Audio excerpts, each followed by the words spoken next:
ভাষা দিবস।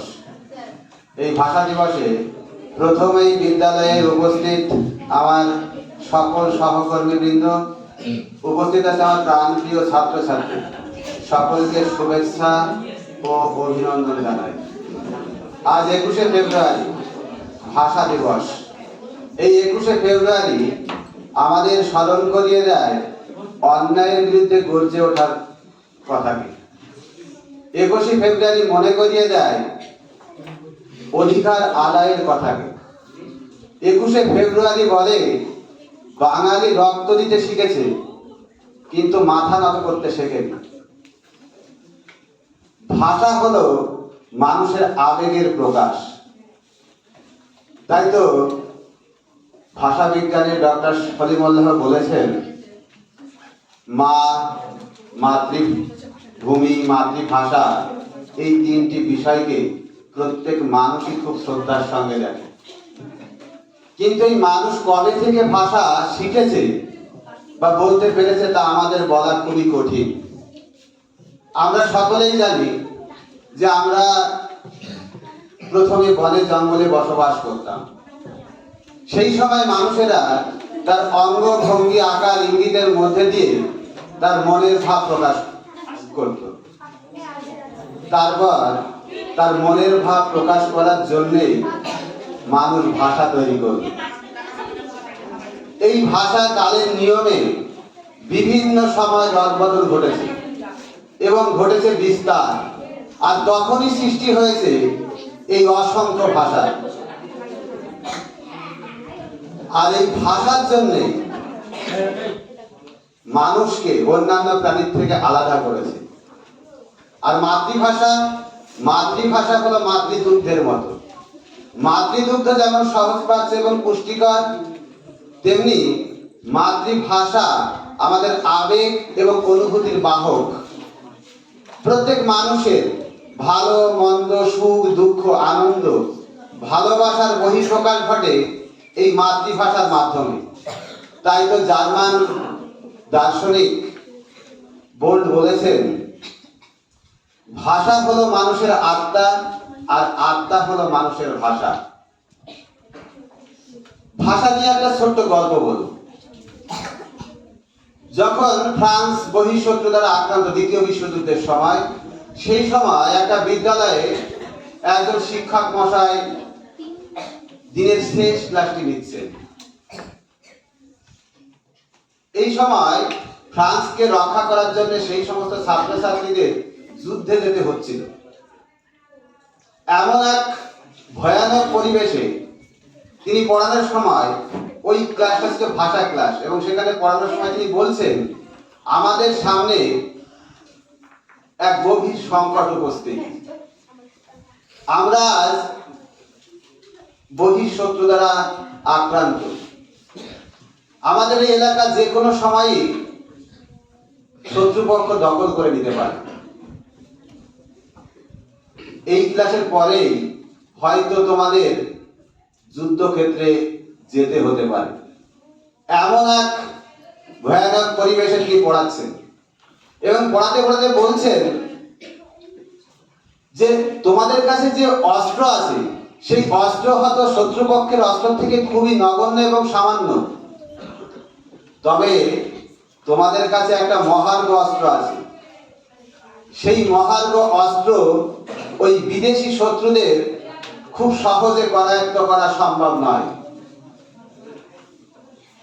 তোমরা যদি সেই অস্ত্রটাকে না তুলে দাও বা না শেখাও, তাদেরকে করায়ত্ত করা বা শেখা সম্ভব নয়।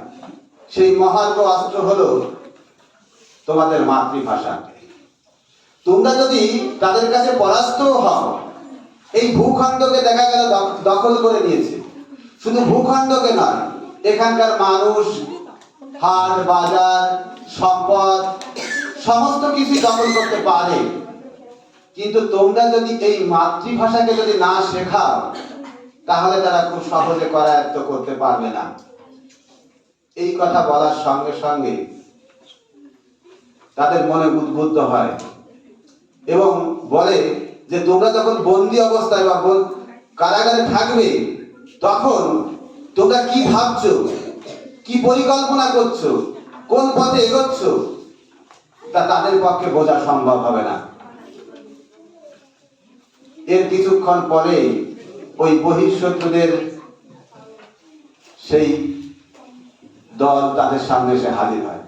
তিনি শেষে বলেন যে তোমরা পরাজিত হয়ে যদি সবকিছু তুলে দাও, তাহলে তোমরা অন্তত এই মাতৃভাষাটাই তাদের হাতে তুলে দিও না।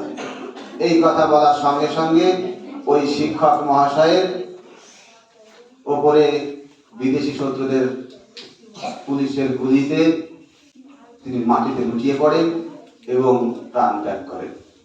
এই গল্প শোনার সঙ্গে সঙ্গে আমাদের মনে পড়ে যায় 1952 খ্রিস্টাব্দের ভাষা আন্দোলনের এক ঐতিহাসিক কাহিনী।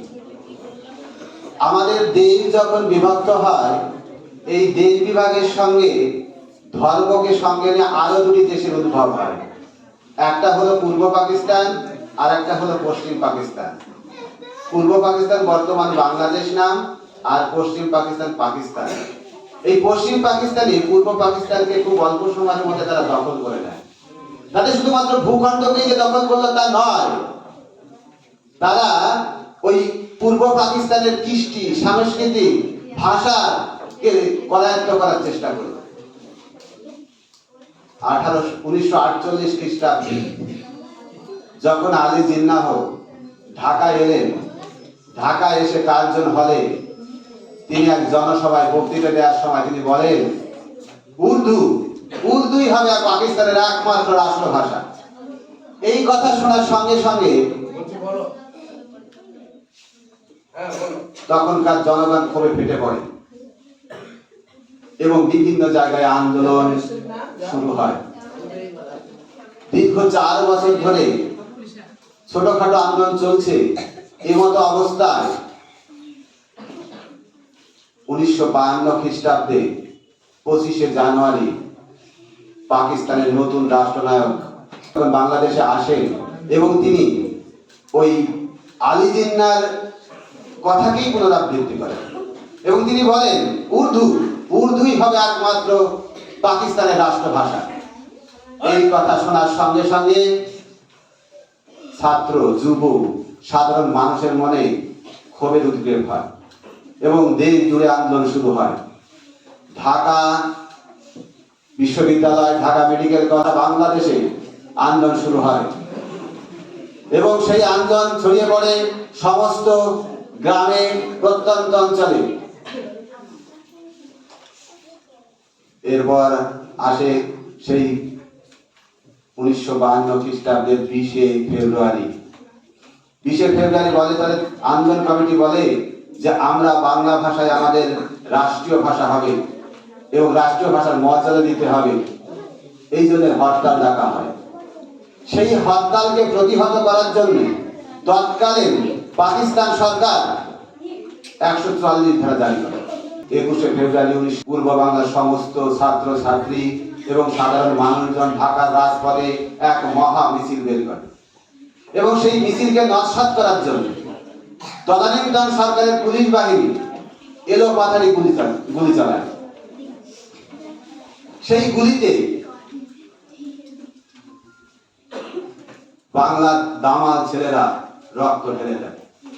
সালাম, বরকত, রফিকুল তাদের বুকের রক্ত দিয়ে সেদিন শহীদ হয়। তারপর আরো ব্যাপক আকার ধারণ করে সেই আন্দোলন। বিভিন্ন আন্দোলনের চাপে শেষ পর্যন্ত পাকিস্তান সরকার বাধ্য হয় বাংলাকে রাষ্ট্রভাষা করার জন্য। সেটা 1956 খ্রিস্টাব্দে। এই 56 খ্রিস্টাব্দে শুধুমাত্র যে বাংলা ভাষা রাষ্ট্রভাষা হলো কিংবা এখানেই যে ভাষা আন্দোলন থেমে গেল তাই নয়। এই ভাষা আন্দোলনের হাত ধরে বাংলাদেশে শুরু হলো স্বাধীনতা আন্দোলন এবং 1971 খ্রিস্টাব্দে মুজিবুর রহমানের নেতৃত্বে মুক্তিযুদ্ধের মধ্যে দিয়ে বাংলাদেশ স্বাধীন হলো এবং গণপ্রজাতন্ত্রী বাংলাদেশ রূপে 1971 খ্রিস্টাব্দে আত্মপ্রকাশ ঘটে। ভাষা আন্দোলনের তাৎপর্য এখানে বিশ্ব ইতিহাস দেখলে দেখা যায় ভাষা আন্দোলনকে সামনে রেখে বা ভাষা আন্দোলনকে নিয়ে কখনোই স্বাধীনতা আন্দোলন সংগঠিত হয়নি, বা ভাষা আন্দোলনের মধ্যে দিয়ে একটা দেশের স্বাধীনতা আন্দোলনকে ত্বরান্বিত হয়নি। এটা বিশ্বের ইতিহাসে প্রথম। আর এই অভূতপূর্ব ঘটনাকে সাক্ষী রাখার জন্য, কুণ্ঢি জানানোর জন্য 1999 খ্রিস্টাব্দে 17 নভেম্বর জাতিসংঘের ইউনেস্কো সংস্থা বিশ্ব মাতৃভাষা দিবসে আখ্যায়িত করে। আর তখনই সারা বিশ্বে এই বাঙালিদের ভাষা আন্দোলন ছড়িয়ে পড়ে। আজ আমরা সকলে এখানে ভাষা দিবস উদযাপন করছি, কিন্তু আমরা কি সেই শহীদদের প্রকৃত সম্মান বা এই আন্দোলনকে প্রকৃত সম্মান জানাতে পেরেছি? কিংবা আমাদের ভাষাকে কি সত্যিই ভালোবাসতে পেরেছি? এটা একটা বড় প্রশ্ন। কারণ বর্তমান সময়ে হিন্দি ও ইংরেজি ভাষার দাপটে আমাদের মাতৃভাষা কোন ভাষা? সংবিধানে বলা হয়েছে যে আঞ্চলিক যে সমস্ত রাজ্য রয়েছে সেই রাজ্য স্তরের যে প্রধান ভাষা, সেই ভাষার মাধ্যমে প্রশাসনিক কাজকর্ম চলবে।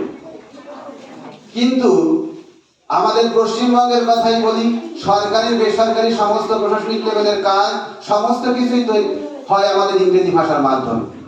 এমনকি এই রাজ্যে যে সমস্ত হিন্দি কিংবা ইংরেজি মাধ্যমের বিদ্যালয়গুলি আছে, সেখানে বাংলা ভাষা বাধ্যতামূলক করা হয়।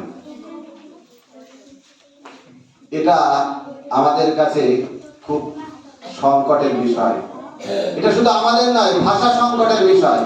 একটা ভাষা স্তব্ধ হয়ে গেলে একটা জাতি স্তব্ধ হয়ে যায়। তাই আজ এই শহীদ দিবসে এসে শহীদদের স্মরণ করে আমরা অঙ্গীকারবদ্ধ হব যে আমরা আগামীতে অন্যান্য ভাষার সঙ্গে সঙ্গে বাংলা ভাষাকে সমান মর্যাদায় শিখব এবং গুরুত্ব দেব। তাহলে আজকের এই ভাষা আন্দোলন পালন করা সার্থক হবে।